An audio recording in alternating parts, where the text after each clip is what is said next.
From immigration and trade deficits to redefining the idea of the Western alliance, Europe is once again at the heart of Donald Trump's global agenda. What lies ahead for citizens on both sides of the Atlantic?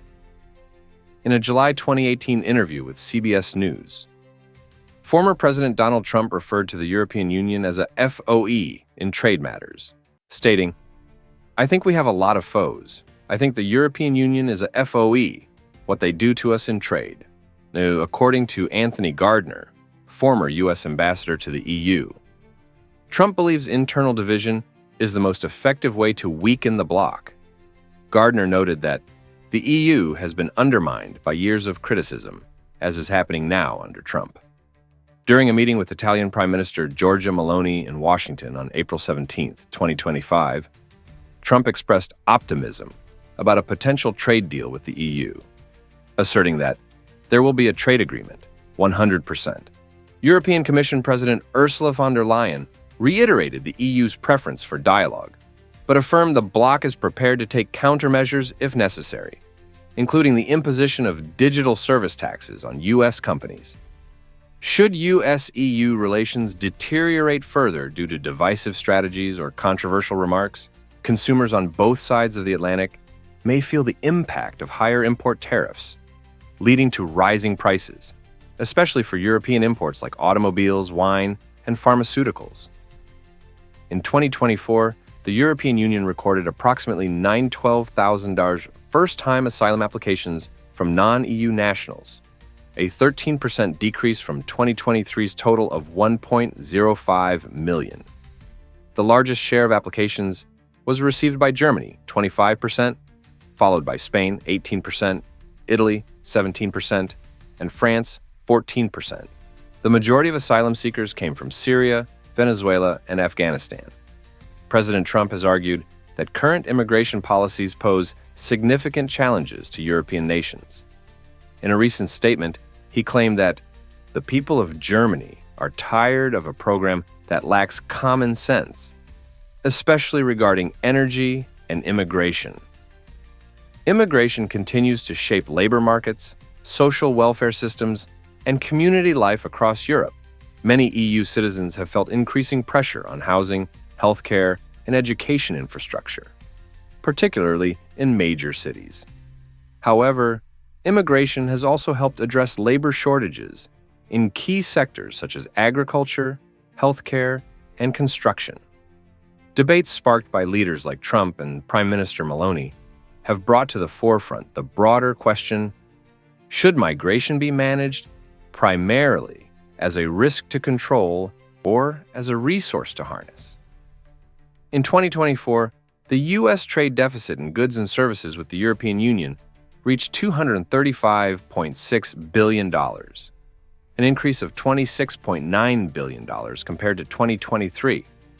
With Italy specifically, the U.S. recorded a $44 billion trade deficit, exporting approximately $32 billion in goods and services, while importing about $76 billion.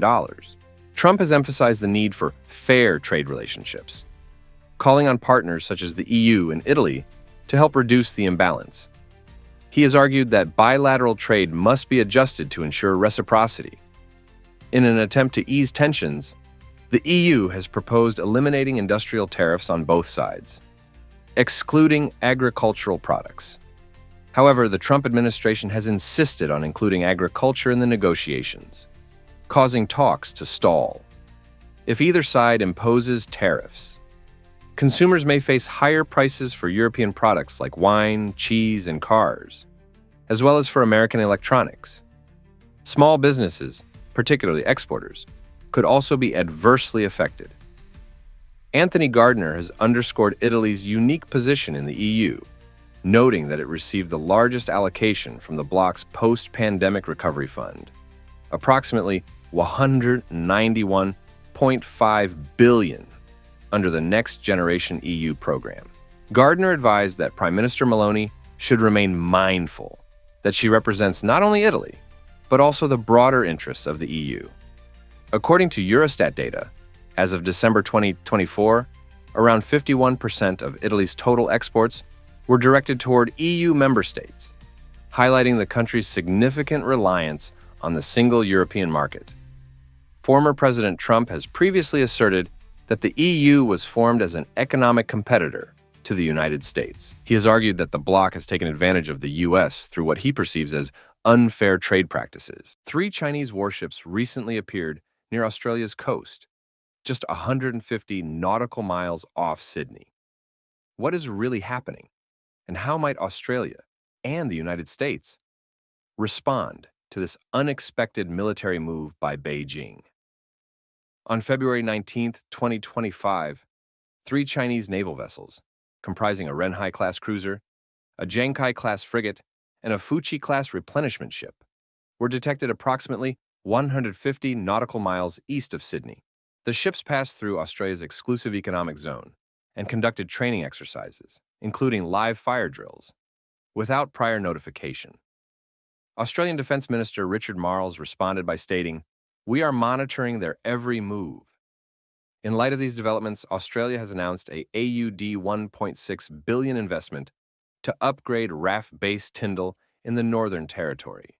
This strategic upgrade is designed to accommodate U.S. strategic bombers, such as the B-52, and to enhance the base's capacity for joint military operations. Australia and the United States have maintained a long-standing alliance under the ANZUS Treaty. Signed in 1951, the treaty binds the two nations to consult and act jointly in response to threats in the Pacific region. Australia invoked ANZUS for the first time following the September 11th attacks, offering support to the United States in the global fight against terrorism. In 2021, the AUKUS partnership was established between Australia, the United Kingdom, and the United States, aimed at deepening defense cooperation in areas such as nuclear-powered submarines, artificial intelligence, cybersecurity, and hypersonic technology. AUKUS is widely viewed as a strategic move to enhance deterrence and defense capabilities across the Indo-Pacific. The growing U.S. military presence in Northern Australia, particularly at bases in Darwin and Tyndall, has raised concerns among neighboring countries. China has voiced its opposition to Australia's involvement in AUKUS and its plan to acquire nuclear-powered submarines, warning that such moves could escalate tensions and increase the risk of conflict in the region. A spokesperson for China's Ministry of Foreign Affairs described the agreement as a dangerous and misguided path and cautioned against the potential for a regional arms race. While the expansion of military infrastructure, such as at RAF bases in Tyndall and Darwin, brings economic opportunities, including job creation and improved local infrastructure, some Australian citizens and former officials have expressed concern that increased military activity may elevate the country's exposure in the event of regional conflict. Indonesia and several other Southeast Asian nations have also reacted with caution.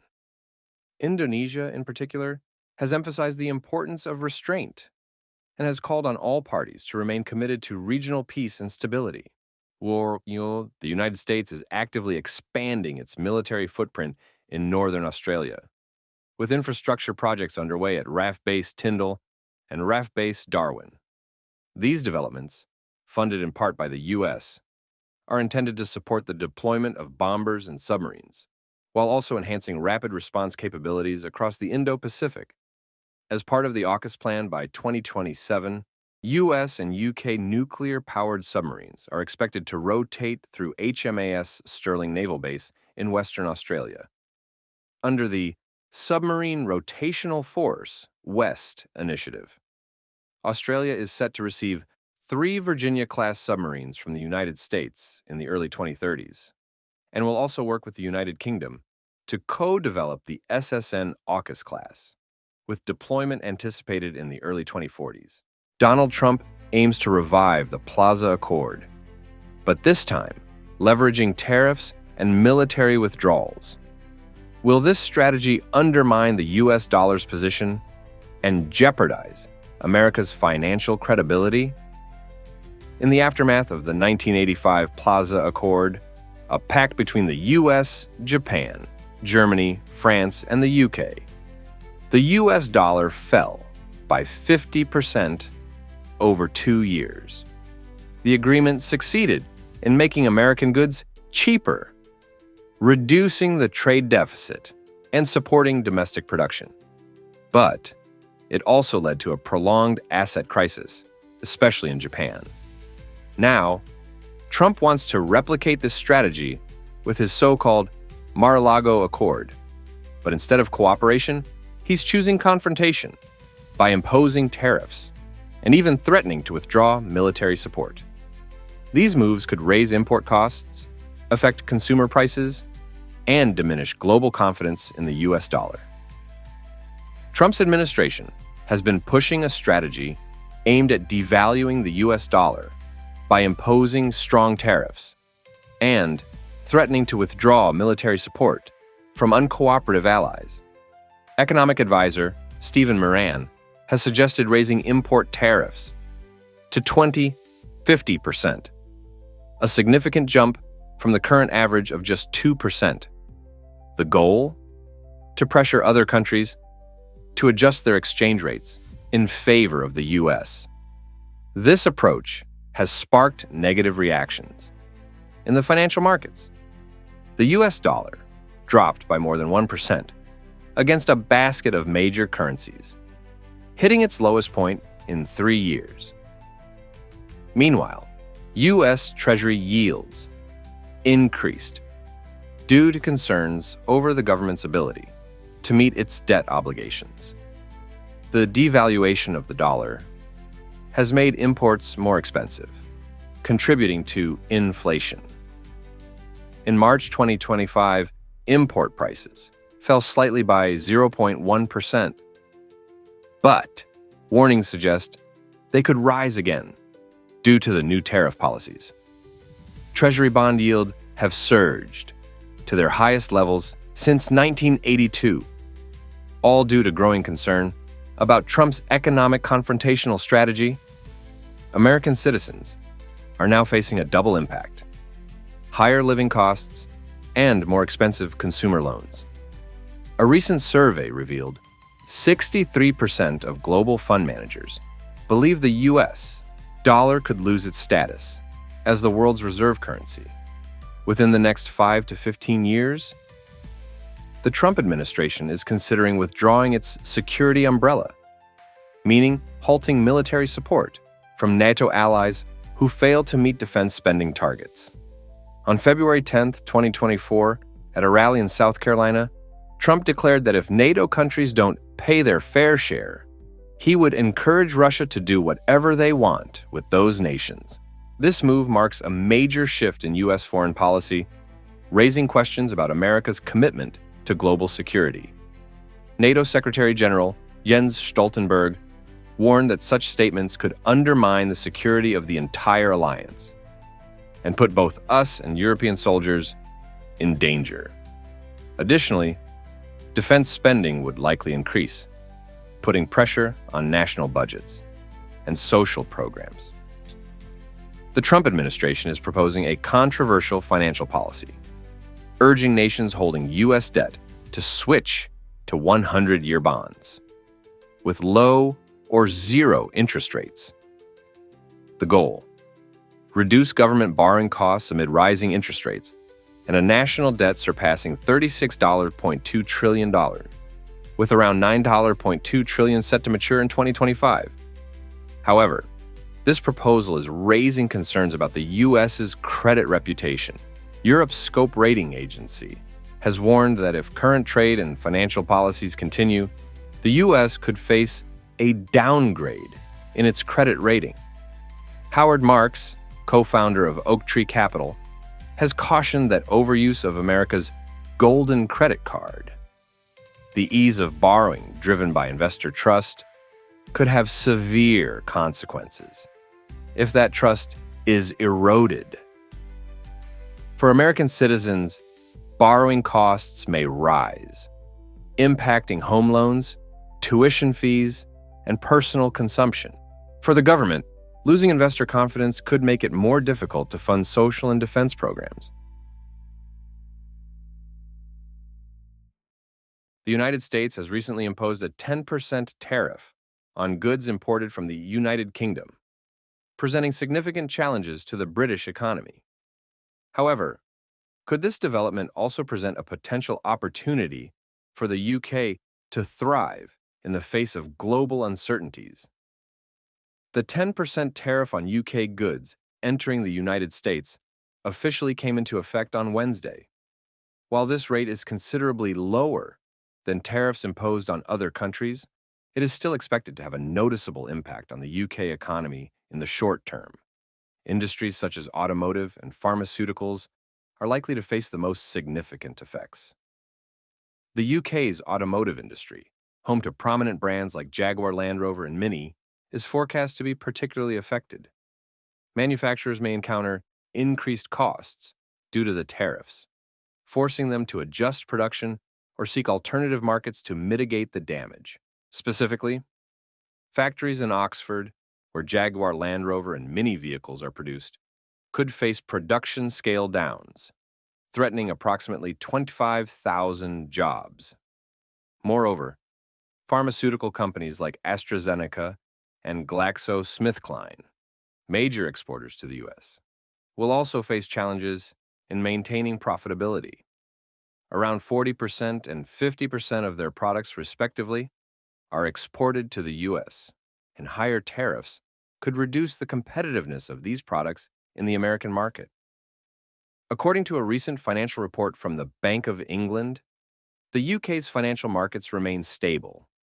British banks have also demonstrated a strong capacity to support households and businesses, should the economy face further difficulties in the future. However, financial experts advise against withdrawing investments in the face of short-term volatility, as stock markets tend to recover after brief recessions. While the trade war initiated by Trump has created difficulties for many countries, it could present an opportunity for the United Kingdom to attract foreign investment. The UK has seen a decline in foreign investment in recent years, primarily due to uncertainties surrounding the political and economic situation post-Brexit. However, the 10% tariff imposed by the US on UK goods may make Britain a more appealing option, especially compared to other nations within the European Union, where US tariffs are over 20%. Investors are likely to seek countries with stable and low tariff environments to maintain their competitiveness. With relatively low tariffs from the US and the UK achieving a certain level of political stability following the recent governmental power transition, the UK could attract more foreign investment. Prime Minister Rishi Sunak and other UK political leaders have emphasized the importance of re-establishing trade and political relations with the European Union to alleviate the challenges brought about by Brexit. The UK is seeking to strengthen ties with the EU, especially in the areas of economic and defense cooperation. This is evident through plans for a UK-EU trade conference, scheduled for May 19th, aimed at improving trade conditions and removing barriers to the exchange of goods and services. If the UK can reach agreements with the EU on trade facilitation measures, such as mutual recognition of qualifications and defense collaboration, this will be a crucial step in strengthening the UK's economic position in the future. US-China tariff escalation sparks concerns of global economic fragmentation. Trade tensions between the US and China are sharply intensifying, triggering price surges and shaking global financial markets. Is this just the beginning of a deeper economic split? Or could an unexpected turning point help avert a broader crisis?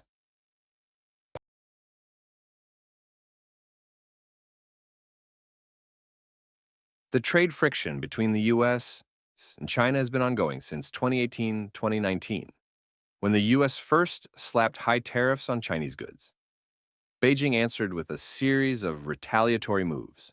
Now China's stepping it up, announcing tariffs up to 84% on US imports. No, that hits hard, especially for soybeans, corn, beef, plus tech and machine parts. The US fired back, hiking tariffs on Chinese goods to between 100% and 145%. That means electronics, textiles, auto parts, all getting way more expensive in the US. For American exporters, especially those dependent on China, these tariffs could mean serious trouble. We're talking disruptions, or even permanent market loss. Meanwhile, global stock markets, especially in the US and Asia, are sliding. Why? Because investors are worried about supply chains breaking down and what this could mean for the future of global growth.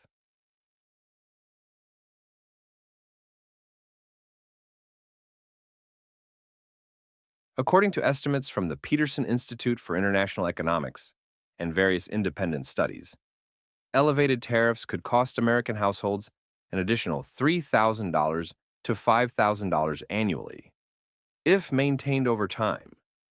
Recent data from the U.S. Bureau of Labor Statistics, the BLS, indicates that inflation in 2023 ranged from 4% to 6%, based on the Annual Consumer Price Index, the CPI. Additional tariffs could further exacerbate consumer price increases, especially for imported goods such as electronics, clothing, and home appliances. Efforts to shift supply chains away from China to alternative markets like Vietnam or India could raise production costs by approximately 10%. For products requiring specialized components or technology, cost increases could reach up to 40%. If prices continue to rise, purchasing power, especially among middle and lower income households, may be significantly impacted. Amid ongoing trade tensions, yields on U.S. Treasury bonds have surged, with the 30-year yield nearing 5% and the 10-year yield approaching 4.5%. According to data from the U.S. Treasury and Bloomberg, 10-year yields fluctuated between 3.5% and 4.3% in the second half of 2023, showing substantial volatility compared to previous periods of relative stability. Concerns over a prolonged tariff conflict and a broader economic slowdown have led institutional investors and funds to restructure their portfolios. This shift has reduced demand for government bonds. In some cases, market turbulence has triggered margin calls, forcing hedge funds to sell off positions, adding to the chain reaction across global financial markets.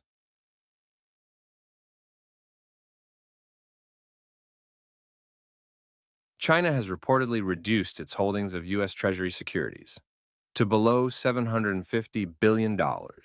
Despite still being one of America's largest foreign creditors in 2023, China's holdings have shown a steady downward trend in recent months. According to data from the U.S. Treasury, trade-related tensions may be incentivizing Beijing to gradually scale back its exposure to U.S.-denominated assets as a way to reduce economic dependency. A sell-off of treasuries could also serve as a hedge against inflation, against currency volatility, or to strengthen domestic liquidity. Moves like this often shape the strategies of global investment funds and corporations and can increase volatility in both equity and foreign exchange markets.